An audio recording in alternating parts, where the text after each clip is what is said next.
2023 Porsche Cayenne dash cam installation, and people want to know where we hardwire and get the wiring. So basically what we do is we actually drop the panel down and we go directly to the OBD2 cable in order for us to hardwire it.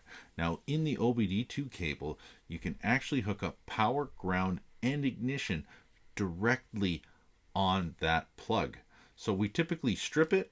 We use our utility knife in order to actually peel off the sheathing, and then we actually take each wire and wrap it around. Now pin 1 is ignition, pin 4 is ground, and pin 16 is constant power. So yet again, pin 1 ignition, pin 4 ground, pin 16 is constant power.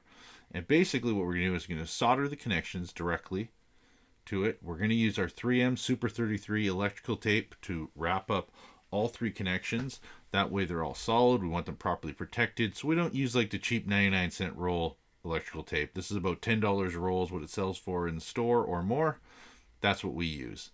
And then we're going to use our Testa tape. Testa tape is like a nice fabric tape that's used in a lot of the high-end German vehicles, and a lot of the domestics are starting to use that now too.